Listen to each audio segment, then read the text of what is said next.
All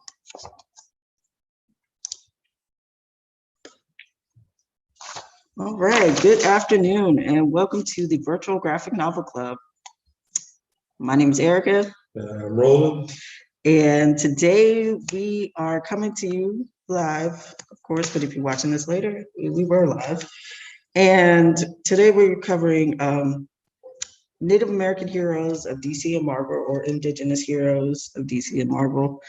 We have it listed twice in different ways, but it is Native American Heritage Month this month for the United States. And so we're going to talk a little bit about history of that and some of the characters that are in DC and Marvel. We're not going to talk about all of them because we don't have that time today, but we will cover some of the major ones and their representation in history and in the comics themselves. All right, so I'm going to jump right on in. Native American Heritage Month in the United States started as a day. It was started by Dr. Arthur C. Parker, a Seneca Indian who was the director of the Museum and Arts of Science in Rochester, New York in 1915. It was a partnership actually with the Boy Scouts of America at the time, and the Congress of the American Indian Associations in Lawrence, Kansas that year formally approved a plan concerning American Indian Day. The first American Indian Day in a state was declared on the second Saturday in May 1916 by the governor of New York. In 1990, let's fast forward, that's a big bridge there. The president at the time, George H.W. Bush, approved a joint resolution to designate November 1990 as National American Indian Heritage Month. This month has gone through various different changes in name. We have variants through the years, all documented by the government, which includes Native American Heritage Month, National American Indian and Alaskan Native Heritage Month. And all of these have been issued since the year of 1994. So, but as far as it comes to comics and between DC and Marvel, these are the ones we're covering today, they try to reflect the real life diversity of now. Native Americans have been considered the first Americans, hence the word Native, and so both DC and Marvel have Native American heroes. But of course, sometimes those heroes have been stereotyped in comics history. They have been reduced to sidekicks or complementary roles as, you know, like kind of extra fodder in the background, or they've been shown in feathers and loincloths as their character dress. The two we have here is DC's character on the left, which is Powwow Smith, who debuted in 1949. And he was the first DC Native American to grace their pages. Marvel debuted their first Native American character in 1970 with Red Wolf there. And as you can see, he is wearing that sort of an offensive feather. Well, he has a wolf on his head, but he's dressed as what they would consider Native at the time. And they usually were accompanied by broken English, even on print. Some of the female characters that were represented were considered, they called them Pocahontas, which was derogatory towards Native American women because they were literally extras that were put on the screen, I mean, not screen, but put on the page as either to be some sort of violence against them as women and as Native women of color, or they were put there as sort of love interests that were dressed scantily clad. They can get away with being dressed scantily clad because, of course, they were considered heathens in the eyes of those that were drawing them. And so it would take almost 20 years for more positive and truthful portrayals of indigenous heroes. We will cover some of those characters in a few minutes. Some of them are positive and some of them are less positive. I don't want to say negative because they had their purpose on the pages, but and I don't want to use that type of language, but they were just not so positive.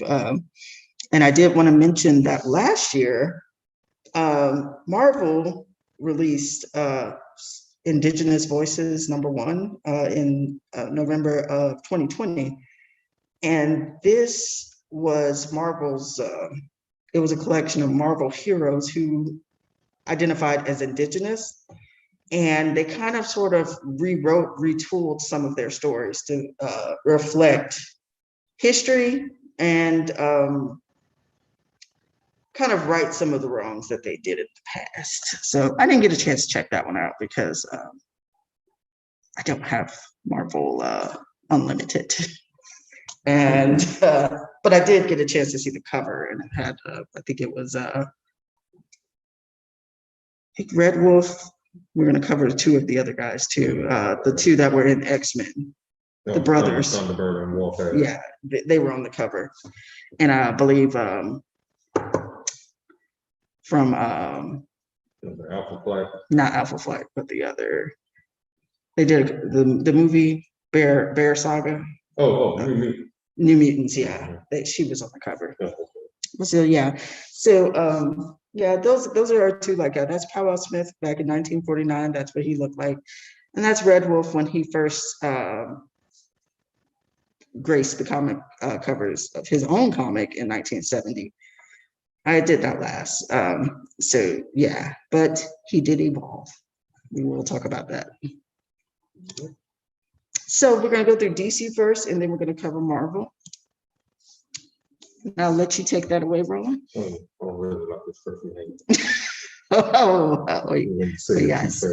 Okay, so our first DC character is the first Native American character that DC had. His first appearance, it was in DC Detective Comics #151 back in 1949. And that's Mr. Ohara Powell Smith.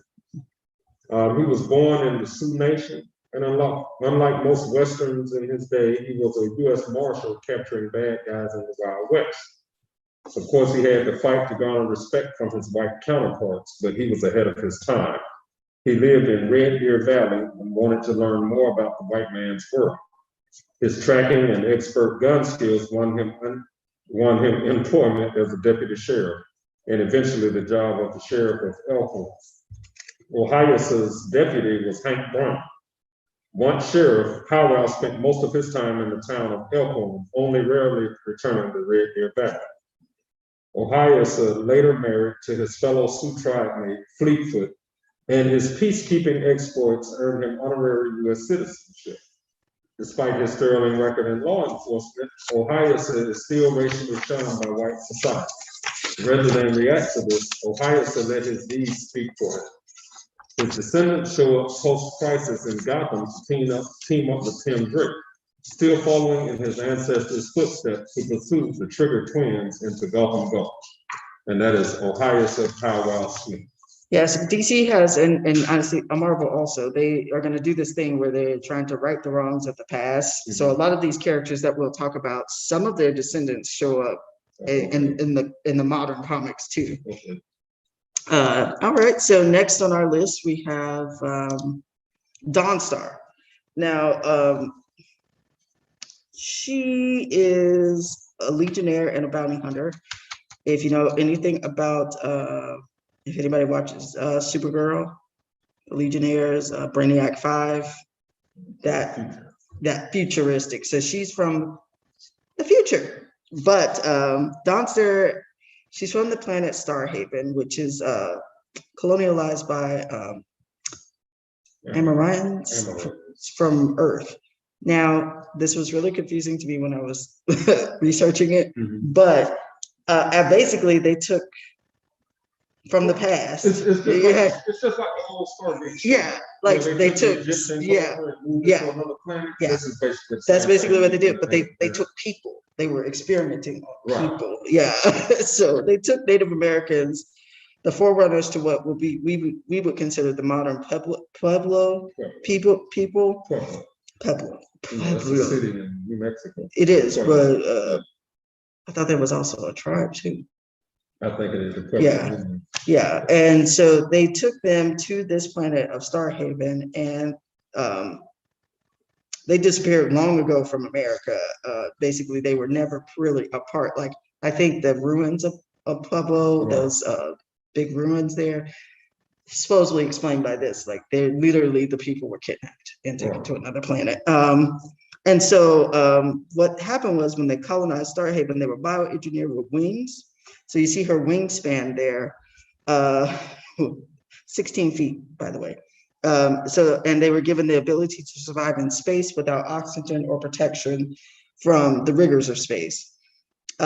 She was born, so she is the latter date of her ancestors, with those large feathered wings, 16 feet from wingtip to wingtip, that allows her to fly at supersonic speeds in an atmosphere and faster than light in space. So she can get in. Yeah. And she has great tracking skills. So that's where the bounty hunter part of her comes in.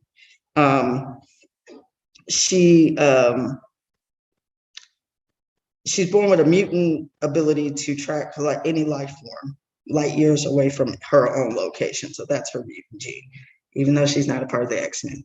She's a part of, they call them metahumans in DC. Yeah. She's a metahuman, or yes, yeah. She attended Legion Academy when she turned 16. Due to her tracking skills, she was able to go and navigate her talent, earned her membership on her first mission. Dawnstar used the Legion to stipend to pay for her enhancing her home world's defense, and she served in many missions with the Legion of Superheroes. Her first issue is right there at the bottom. She's with Superboy and the Legion of Superheroes there. That's when she was first introduced in 1977. So her often underrated talents of tracking and high-speed travel to perform many rescue missions of her colleagues, as well as investigate personal disappearances and similar mysteries. During the early days of Crisis on Infinite Earths, Harbinger recruited her, among others, to be the first line of defense. She's been a part of the Legion of Superheroes, and she's also a part of DC Bombshells. So she's still around in the DC world and in some iteration of the other. But yeah, so that's Dawnstar, 1977. Next character that we have is Wildstar, first appearance Rebels #2 in 2009. Now, Wildstar is a member of the ancestral Pueblo who were transported to the planet Starhaven, just like Dawnstar. However, unlike Dawnstar, Wildstar exists in the 21st century. It is implied that Wildstar is a distant ancestor of both Wildstar herself and her fellow future Legionnaire Wildfire. Wildstar was born on the planet Starhaven, which was colonized by the Amarans from Earth. The Anasazi tribe was abducted by the Athranian genetic engineers who hoped to use them as test subjects. However, the Athranians were overthrown by the Spider-Beard. The Anasazi tribe were left to their own devices. With the genetic experiments endowed them with wings and the ability to survive in space without oxygen or protection from space, they actually thrive. Wildstar must wear a containment suit at all times due to her anti-energy form. This suit allows her to channel the energy into wing-like constructs, and the visor helps her focus the energy into a concussive blast. And that is Wildstar. Yeah, so she's just another descendant. They're all from the same planet, right? Just different time period. Mm-hmm.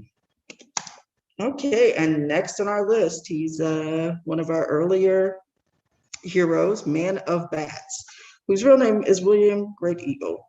His first appearance was in Batman #86 in 1954. He, on the other hand, was inspired by Gotham's Dark Knight Batman. He heard of tales of Batman inspired him to do crime fighting in his home of South Dakota. He is of Lakota and Monomi descent, and William operates out of a reservation in South Dakota, although which one has changed over the years. And he fights crime alongside his son, Little Raven. So he has his own Robin. His powers are a little more than his physician's training, as well as some hand-to-hand skills that he learned while he was in the armed forces during the war, which was World War II.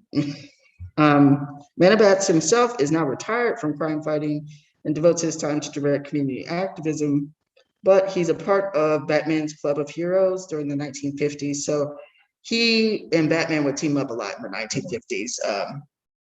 And either Batman would go somehow end up in the Wild West for some reason. Batman, Bruce would end up over there. And he would team up with this guy here. In the New Earth timeline, William is a doctor. So they came back and tried to DC comes back and tries to get rid of some of those stereotypes. He still has his feather dress. That's not really okay. But he still fights crime with his son and sidekick, Little Raven. That's the guy, the kid behind him. And William fights injustice too in South Dakota. But he has no real superpowers, and he still relies on his intellect, ambition, and cool weapons. William is a skilled healer, though. That's the difference in the one that's the New Earth one now. And he, even during brief stints away from his vigilante persona, he continues to help others through medicine. So in this time, they just made him a doctor instead of just a crime fighter. But yeah, that's William O'Bats, Man of Bats. Now, this next character, I can say that I have never heard. Yes. So, this character, Timber, first appearance, Dark Days, The Forge, #1, 2017. I don't think I was reading comics in 2017. Well, also with Dark Days, have you heard of the Dark Metals series? Yes. DC's Dark Metals. This is a part of that series. Oh, okay. And it was a sort of, they had to explain Dark Metals. They went back in the past, the Justice, not the Justice League, but the Justice Society. Okay. So. Yeah, I did not really. Yeah, 2000. No, but now I do want to read Dark Metals because it sounds really interesting. All right, so we have here Kashina Carpenter, who was born in the early 1800s to a woman of the Menominee people and a worker from the nearby logging village. Kashina faced racism from a very early age, both from the nearby village folk and most prominently her maternal grandfather. Her grandfather finds out that his granddaughter is the result of a mixed union between her tribal member father and a colonial logger's daughter. Her mother tries desperately to hide the identity of her father, but upon discovering the truth, her disapproving grandfather decides to punish the Menominee for allowing one of their people to get close to his daughter. He decides to take away their timber, thus destroying their livelihood. Luckily, the tribe is protected by none other than Carpenter. Already gifted with amazing powers and a legendary axe, she cuts down the entire forest single-handedly in one night and gives the valuable timber to her tribe. As the hero Timber, Carpenter and her axe rise to folktale glory and are later recruited by a mortal man. Her axe's name is Babe, and folklore changed her to him, Paul Bunyan, because of sexism. This is the latest indigenous character in the DCU and has been treated with the most care. She is part of the DCU Dark Knights Metal series and has yet to gain in popularity. And this is Timber. Yes. I thought her story was pretty cool because I was just like, whoa, like Paul Bunyan, Babe. Makes sense. Next on our list is Night Eagle. Night Eagle is an agent of light. She premiered in January 2001 in The Adventures of Superman. And really, she is actually just she helps someone that's going from one side to the other. She's a bridge. Night Eagle is an agent of light and a bridge between the physical world and the afterlife. Night Eagle appeared when Superman was being attacked by black spheres of Satanus magic, and we all know Superman cannot fight magic because that's one of his weaknesses, along with kryptonite. And sent barn owls to disperse the spheres and free Superman. That you see, she has owls all around her, and she has sort of an owl peltsy thingy going on. Later, she sent the owl to Superman to lead him to where she was attempted to show him how to defend himself against magic. And later, she helped Lois enter Hell to actually save Superman. There, Lois helped Superman free himself, and the two defeated Satanus. Night Eagle then vanished, but not before her face became turned into the face of Santana's sister Blaze. Night Eagle's current status and identity are still unknown, so she has not popped back up in the DCU. She's gonna pop up in Justice League Dark. Yeah, she could because of her bridge. She's a bridge between light and dark, so she probably will in Justice League Dark. All right, so the next character is a fan favorite. From back in the day. If you were watching Saturday morning cartoons in the 80s, late 70s, early 80s, here we go, Apache Chief. His first appearance was on the TV series The Super Friends, The Antidote in 1977. Ty Longshadow was a member of the Super Friends. He was an Apache chief who was able to grow to tremendous heights, often squaring off against the Legion of Doom, his Legion of Doom counterpart, Gigantic. Yep. Years later, Apache Chief was reintroduced in Young Justice as a fan favorite, Ty Longshadow, a conflicted teenage Apache coming to terms with his metahuman powers, and a close friend to the Blue Beetle, Jamie Reyes. His whole power set was to say the magic word, Inukchuk, grow large and wrestle ineffectually with a giant monster of the week every week. He was the worst kind of stereotype at the time, but they did revisit him in Young Justice and were able to portray him with fewer stereotypes. He has been affiliated with the Super Friends, Young Justice, and Justice League Unlimited. And I didn't add that one, but he also was on Space Ghost, Coast to Coast. Yeah, definitely. That's an interview show. Yeah. No, I'm sorry, not Space Ghost. What's the other one? Harvey Man, Bird of Law. Same thing. Harvey Man, Bird of Law. He was on there. He always popped up. Yeah, that's legit. And those shows are high. Yeah, all the Adult Swim shows. They are not appropriate whatsoever. But yes, he was on that one too. They mentioned it, but I was like, that's not really comic related. But all right. Next on our list is Manitoot Raven. Now, Manitoot Raven and Manitoot Dawn really should be one and one, but I'll talk about Raven first. Raven is the husband of the duo. He is a shaman from 3,000 years ago.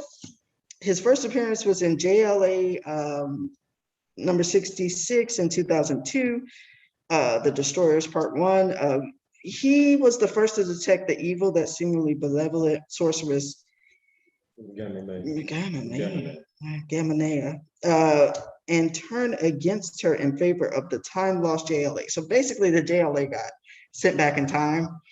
Had something to do with Atlantis, because when I talk about Dawn, we're going to go into that part. He and his wife Dawn then came to the present, his future, and served as the Justice League's resident mystic. Now, this was before Justice League Dark. So Justice League really had no one to handle magic. Zatanna, Constantine wasn't a member at that time. The only one that they had would have been Zatanna. Dr. Fate. And Zatanna and Dr. Fate were the only two. And as we both know, Dr. Fate really don't fool with them like that. And Zatanna is in and out a lot. She'll do it as a favor to Bruce. But so they served as the mystic for Justice League of America. And then he joined the undercover elite group, where he died trying to prevent a great evil from being unleashed from the source wall. At the moment of his death, the Black Racer granted him a boon which was he was able to pass his powers on to his wife, who is Dawn. Yeah, she had her first appearance in 2003, also in JLA. They were both members of the Justice League Elite, but at that time, he was the scene member. Like, she was just there because she came along with him, sort of as his wife. Did not mean she did not have power. It just means she was not featured as much. She was kind of sort of his helper, due to they are 3,000 years from the past. So, but she was just as powerful as him, basically, is what it alludes to later on. Like, so the Age of Atlantis, she and her husband, around the Age of Atlantis, which was 1000 BCE, before Atlantis sank. So they were around during that time, with the Atlanteans, who were all walking on Earth at that time. They were born in North America from a tribe that will one day become the Apache tribe. As she grew up, she drew the attention of the chief of the tribe, called Big Father. Her family sold her to them, but that ended badly. She was also known to be very, she wasn't docile. She was very feisty. And she later met Raven, who she recognized as a kindred spirit, and they fell in love. And the pair burned the chief's house to the ground. He was not a very nice guy. When her husband Raven was recruited by the League of Ancients, who battled the time-traveling Justice League, she tried to remain neutral during this time, but afterwards, Raven and Dawn chose to accompany the Justice League and the returning Atlanteans into the future. Following this, Jason Blood left the Justice League. We all know who Jason Blood is. Isn't he? Yes. Left the Justice League and suggested that Montague Raven as his replacement, and Superman admitted him soon after. But this was not the best thing for their marriage, because as he served as to the League and it started fighting, he's gone a lot. The husband and wife grew apart while they were busy fighting evil. After Raven was killed in battle, he appeared to several members of the elite, and his spirit convinced Major Disaster, who felt responsible for Raven's death, to seek treatment for his alcoholism, and Dawn entrusted Raven's hatchet to the elite's coordinator, Naif al-Sheikh. Then in grief and anger, she she too summoned Raven's spirit via staff and other thematic magic phrase.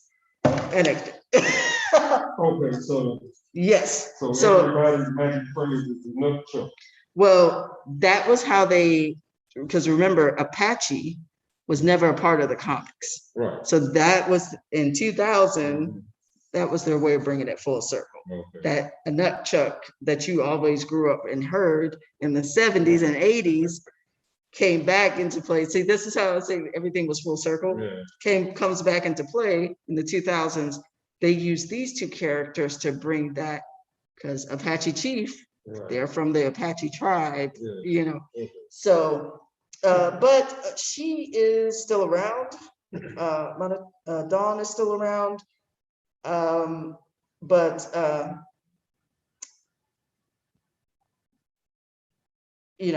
like there's some stereotypical parts of her character that was kind of sort of still there.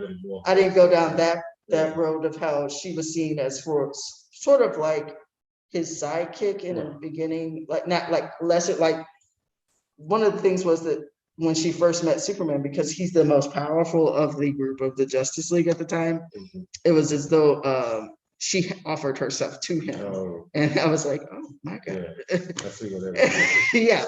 So yeah. All right. So next we're gonna move on to Marvel. Then we jump into those big Marvel ones. You can go on and fly to the next one. Mm-hmm. Our first appearance of a Native American hero in Marvel. We spoke about him before. Avengers number 8, September 1970. We have Red Wolf, William Talltree. Following the murder of his family by the henchmen of Taurus, William donned the mantle of Red Wolf and took his revenge. When the Rat Pack, under the leadership of the Super Skrull, attacked the reservation of his tribe to steal the mystical artifact called the Soul Catcher, Red Wolf teamed up with Tigra to defeat the Super Skrull and avenge his people. Tall Trees has had a number of adventures over the years, operating solo and as a part of the short-lived team known as the Rangers. The Rangers operated in the American Southwest and primarily opposed superhuman threats. At the end of the Civil War, Tall Trees was recruited into a new formation of the Rangers team, acting as part of the 50 State Initiative program, and was based out of Texas. Red Wolf. All right, Red Wolf. Ah, yes. You see, well, going back to Red Wolf, you see he had to battle the Super Skrull. Yeah. So, Scrolls have been around Yeah. since beginning of Marvel. well, I was gonna say brought out. yeah, I was gonna say Fantastic Four. Mhm. Yeah. So Thunderbird, John Proudstar. Okay, so he was one of that Chris Claremont favorite of X-Men, this guy here. John Proudstar first appearances in Giant Size X-Men #1, 1975, when we covered them at the beginning of the year. See how things come full circle with the classic X-Men. We covered this guy, but he didn't last long in the X-Men. He died pretty quickly. He was born on the Apache reservation of Camp Verde in Arizona. Camp Green, interesting.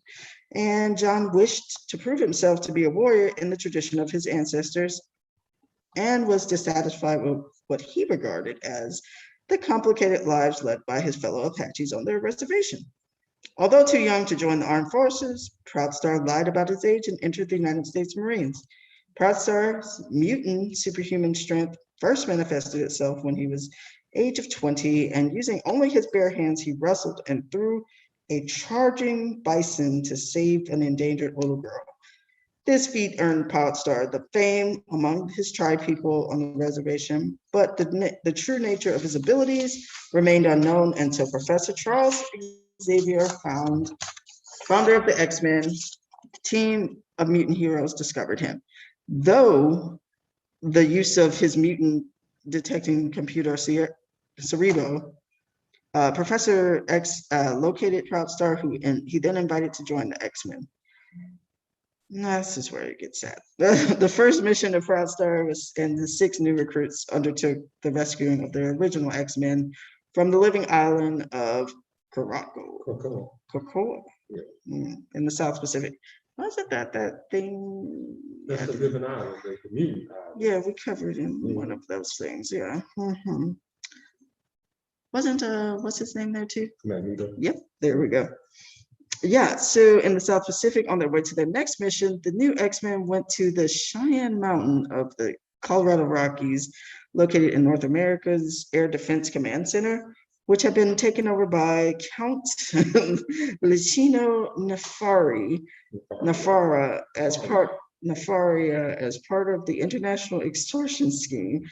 Nefaria attempted to escape in a small aircraft, and Thunderbird managed to climb onto the plane as it took off.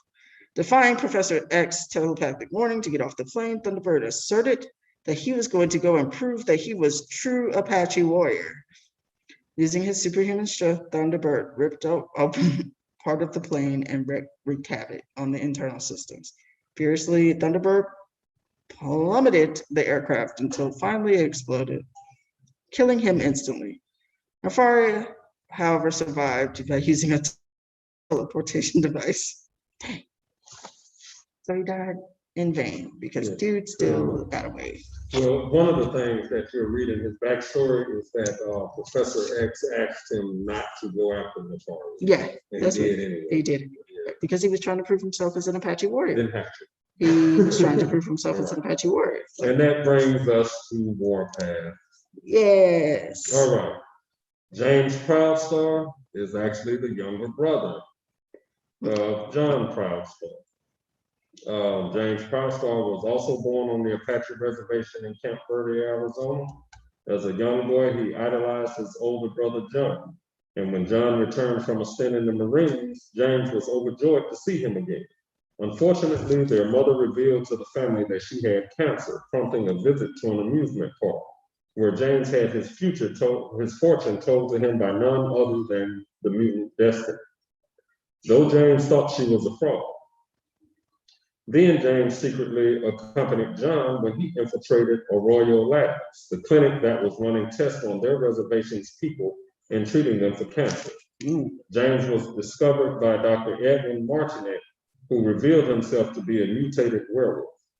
The brothers learned that Dr. Martinet was faking the cancer diagnosis so he could irradiate his patients and observe the results. John was soon recruited to the X-Men and was killed on one of the team's first missions. James blamed the X-Men for his brother's death and promised to murder its founder, Professor Charles Xavier. After his mutations manifested, similar to his brothers, he joined the Hellions at the Massachusetts Academy under the leadership of the White Queen, where he was tutored and trained by her in the use of his powers. James soon felt like he did not fit in with the Hellions and quit, returning to the Apache reservation in Camp Verde. Cable, another X-Man, soon met with James and offered him membership into his New Mutants, but he declined as he enjoyed staying at the reservation. When James returned, he found the entire tribe murdered and a Hellfire Club agent's mask left behind. James then decided to join the New Mutants from his newly formed vendetta against the Hellfire Club and Emma in particular. He has been a Hellion, a New Mutant, an X-Man, a member of X-Force, and a member of the Weapon X squad when they rebranded Weapon X. Now, not to put any spoilers out there, but did the Hellfire Club actually kill the whole tribe, or was that something else? It was something else. Okay. But it was basically pinned on the Hellfire Club. Yeah. You know what I'm saying? All right, just checking. So, I was like, wow, that seems really drastic even for Emma. Right. I mean, I know she's not. Right. Well, remember, there were other members of the Hellfire Club that were vying for power, and at that point in time, she was the White Queen. And if I recall correctly, the storyline, they found out that it was the machinations of maybe the Black King or one of the other members of the Hellfire Club that had broken off and didn't really have anything to do with the Hellfire Club. They're just trying to stoke tensions. Gotcha. Makes sense. All right. Danielle Moonstar, who's one of my favorites, she was part of the New Mutants, who debuted in 1982. The first appearance was in Marvel graphic novel #4. Danielle Moonstar was a Native American from the Cheyenne Nation. After her mutant powers emerged at puberty, she was not able to control, and she created visible images of people's greatest fears. That is her power. Manifesting these images at unexpected moments alienated her from everyone in her community. One night, Danny created a vision of her parents' death, and shortly thereafter, her parents disappeared during a trip to the mountains. Moonstar thought they had been killed and began to have nightmares of a demonic bear, whom she believed to be responsible for their deaths. In fact, Moonstar's parents had been transformed into the demonic bear. Looking to help his granddaughter, Danielle's grandfather, Black Eagle, sent a letter to Professor Charles Xavier asking him to provide Moonstar with the training she needed to utilize her powers. Xavier was an army friend of Danielle's father and became acquainted with Black Eagle. And after the murder of Black Eagle by Don Pierce and his associates, she helped Professor X take down Pierce and his men. The team decided to stay together and became the team known as the New Mutants. Ta-da! Later, after the New Mutants were kidnapped by Ohara the Enchantress and taken to Asgard, nice. Danielle Moonstar became imbued, sorry, why did I write that way, with a little of the power of Odin. Ooh. As she saved one of the winged horses from hunters. The winged horse chose her as a rider, therefore by granting her the powers of Valkyrie. Yeah. Oh, that's really cool. Yeah, that was one of my favorite storylines. Yeah. Where she actually was granted. Matter of fact, I tell you what, in the New Mutants comic, that was a turning point because the artwork changed. Oh. They had this disjointed. You could tell, and it almost seemed like it was the colorization of the actual comics. Like the comics went from looking like one thing, and then when this storyline hit, I don't even think it changed artists either. But the covers and everything became more of like a watercolor. Okay. But it you were able to see the her as this Native American imbued with this Viking power and the winged horse. It was good. It was good. I have to, like I say, New Mutants. That is one of my favorites of Chris Claremont. And her history is just as long as this next guy. So that's not even a quarter of her. Oh yeah, definitely. Because like I said, alone her opening story. I mean, they tried. It's not the MCU, but it's Sony. No, it's Sony. Sony tried. They wanted to make it into a horror series, which it would have worked because it could still work. They're not. They trashed it. Lot going on outside. Let's keep it moving, and we're gonna jump onto that same family. Here's your boy Forge. First appearance, the Uncanny X-Men number 184 in 1984. The man known as Forge was a Cheyenne Indian, once the pupil of Nazi, a shaman in his tribe. Forge developed considerable mystical powers as a result of the training Nas gave him, and was also a mutant, but he was also a mutant with an unusual talent for inventing mechanical devices. Forge has explained that he was an intuitive genius, and it was as natural as breathing for him. He severed his arm. Forge served in the Vietnam War and lost his right hand and right leg in a B-52 attack. During the war, Forge, using the souls of 9 dead comrades, had opened a portal that released the adversary to win a battle. Forge sank into a suicidal depression and tried to kill himself. He designed an artificial hand and leg to replace those that he had lost, and for reasons connected with the war that had not yet been made clear, he decided to give up the use of his ability to wield magic.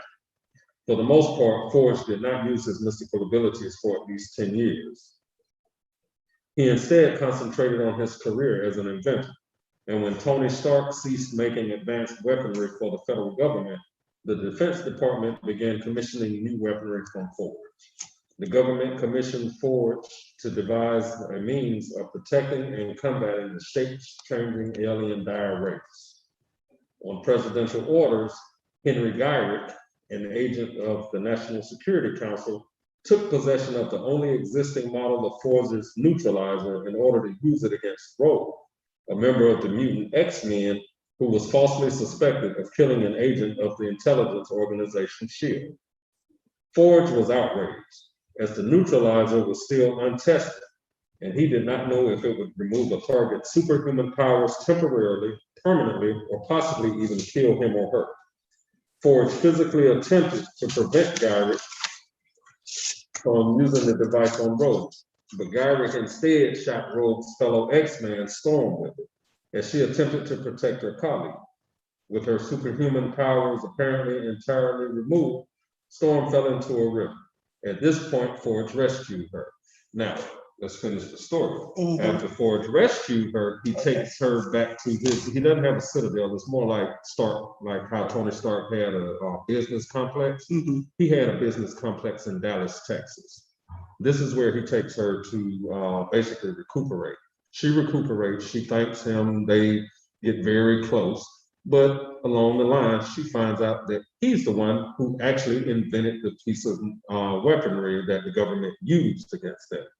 So now she's mad at him. And that has been their dynamic ever since. She cares for him, but she can't stand it. Oh yeah, she almost died. And that's, and she blames him for a lot of stuff.